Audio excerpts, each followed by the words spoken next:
About a year ago now, Aqara released their G2H camera, a tiny little indoor camera with a built-in Zigbee hub for a very affordable price that was an excellent entry into the smart home world. 1 year later, and in comes the brand new bigger brother, the G3, an indoor camera with even more features than the G2, including the ability to track you around the room and recognize your face. But are those extra features worth the extra money? Full transparency, as always, this unit was provided by Aqara for me to review. Now, in terms of the design of this unit, you'll see that compared to their other camera, the G2, the G3 is quite a bit different in some aspects, but certainly familiar in others. We still get this mostly all-white plastic construction, but this time the portion that houses the lens is a little wider than the rest of the body, and that's so it can accompany the motors. But also the entire unit is overall a bit taller than the G2. We still have the grey swivel base, same as before, but this time it doesn't pull out from the bottom like it does on the G2, and that's because it doesn't really need to since the lens itself can actually move.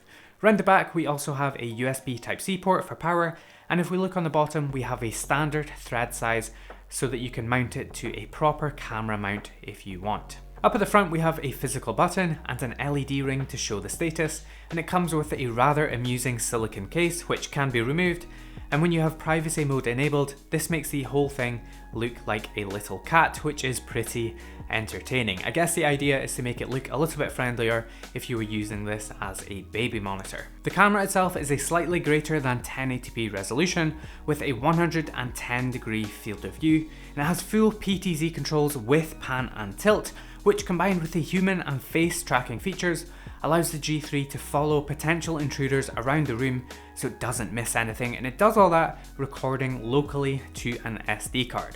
But as well as being a camera, the G3 also features a Zigbee 3.0 hub, meaning you can connect all of your Aqara devices and sensors directly to the G3 without the need for a separate hub. And it's also got a built-in infrared controller in here too, like what we saw in the Aqara Hub M2, allowing you to control TVs, air conditioning units, or anything else that uses infrared. Finally, it supports dual band Wi-Fi, and it has support for ALEXA, Google Home, HomeKit with secure video mode, and a few others. And I don't have final pricing yet for the UK, but the confirmed US price is $109, which is around £80 here in the UK. Inside the Aqara Home app, we can see the live view of the camera, which is really quick to load. I hate when camera feeds are really slow, and then we have a number of settings that we can control. Along with the privacy control, two-way audio, screenshot and play pause buttons, we have our PTZ controls for rotating the camera 360 degrees left and right, as well as up and down. You can also swipe on the camera view itself to control the PTZ function. And in the advanced section, we can also turn on some of the AI features such as human tracking, face recognition, and gesture support. So inside the G3 is what Aqara calls an NPU, which I would assume stands for Neural Processing Unit, and this allows it to perform all of the AI features locally on the camera itself, which is good for obviously privacy, but also speed. So what you can actually do is upload pictures of yourself or faces you want it to recognize onto the G3, and it will learn that face. And then once you turn on face recognition, you can have it run automations based on the faces it identifies. For example, turn on a different Aqara device, disable the alarm when you come home, or that type of thing. And you can also play alarms if the face isn't identified and one that it knows, and tons of other automations. And if you turn on human tracking option as well, it will actually follow you around the room and try to keep you centered in the frame. I was genuinely really surprised at how fast and accurate the face detection works and how far away it worked too. I set it up so that when it recognized me, it would play a sound, and the speed at which it recognized me was really impressive. In night mode, the face recognition works too. It does take a little bit longer for the recognition to complete when infrared mode is on, but still really good stuff. You can definitely see the local processor going to work here and processing things locally on the device itself rather than being sent out to the cloud. If it were being sent out to the cloud, I would guess it would take significantly longer for the face recognition to complete. When you turn human tracking on, it will follow you as you move around and try to keep you and your face centered in the frame as best as it can, and it actually is pretty responsive to do so. If you move too fast, you can definitely escape it and it won't try to find you, so that is something to be aware of, but for the most part, it works really well and makes good use of the motorized PTZ controls. And the motors in this are actually really nice and quiet. You could definitely use this as, say, a baby monitor if you wanted to, without any problems of it being too loud. There's also support for using gestures as automations, which is kind of a neat feature and may be useful for you in certain situations. There are 5 different gestures that you can do, all of which can be mapped to different automations, of which there are quite a lot. You can control all of the AI functions to turn them on or off, turn privacy mode on or off, play ringtones and sounds from the built-in speaker, or even start a video recording. At first I thought it was a little weird that you can't have gestures and human tracking on at the same time, but then when I thought about it, this may be intentional, because imagine a thief came in and the camera was tracking them around the room, and then somehow they managed to use a gesture to disable the human tracking or disable recording or something like that, and then you may miss some sort of important event. So I guess that's why. Some other neat features are cruise mode, where you can set up a sentry path for the camera to keep patrolling a certain area. For example, if you wanted to keep an eye on a very large room, then you can do that, and you can also track pets and animals. Great for if you have pets that like to get up to mischief when you go out, like stealing bottles of milk. Camera quality and image is pretty good too, for both during the day in color mode, and then when it gets dark it will automatically flip on the infrared LEDs, and the image quality again is pretty good. No overexposing of the face, and human tracking, gestures and all of the normal AI stuff continues to work like it should. The G3 has the option to record either continuously 24/7 or when it sees motion, and as mentioned, this records locally to the SD card, where you can access the clips and recordings from inside of the Aqara app and see all of the events on the timeline. Another cool thing you can do with the timeline is that other devices that you have paired to the G3 or other hubs, like motion sensors or door sensors, you can tag these onto the camera timeline too, to help build up a picture of what's happened, which is a pretty nice little feature. Now let's talk a little bit about privacy. Obviously, being an indoor camera, there is a number of privacy concerns that could arise from that. Firstly, the G3 has a privacy mask mode, which when pressed will physically rotate the lens up and turns it completely off along with the microphone.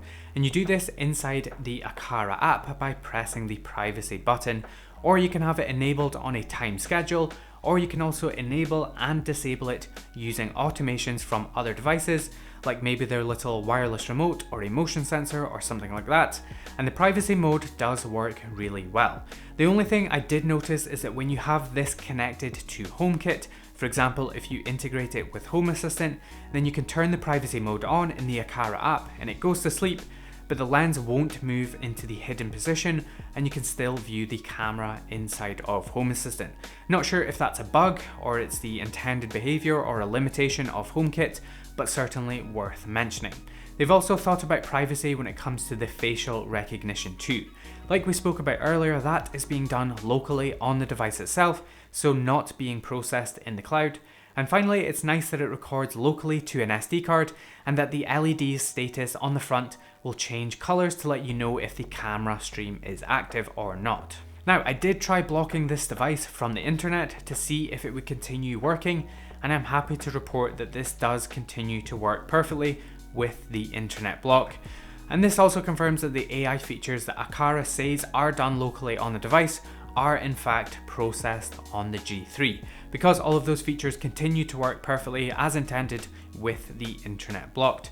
And device pairing also works with the internet block too.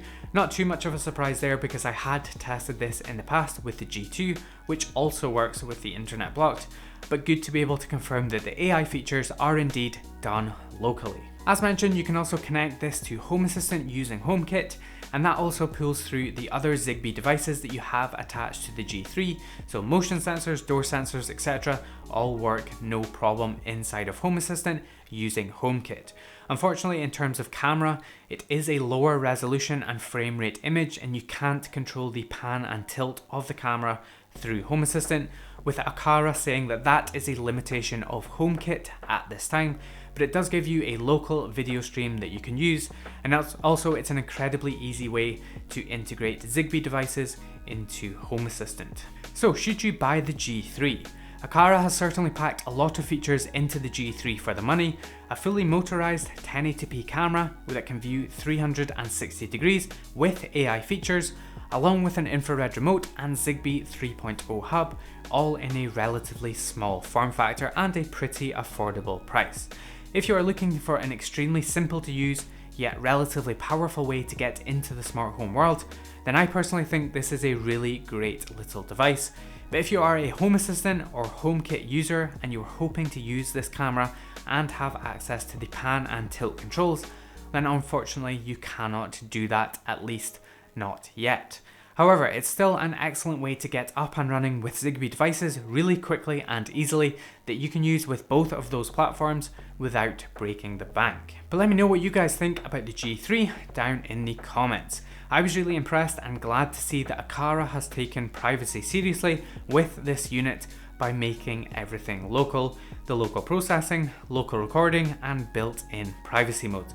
Really good to see that, and this would have been an entirely different conversation otherwise. So yeah, let me know if you were happy to see those privacy features down below, as well as if you plan on picking one up. Anyways, that is about going to do it for this video. Hopefully you guys enjoyed it. And if you want to support the channel, then you can do so by becoming a patron on Patreon, and your support allows me to keep on making these videos. Thank you to all my current Patreon supporters. As always, your support is very much appreciated. Make sure to drop this video a like and get subscribed, and I will see you in the next video.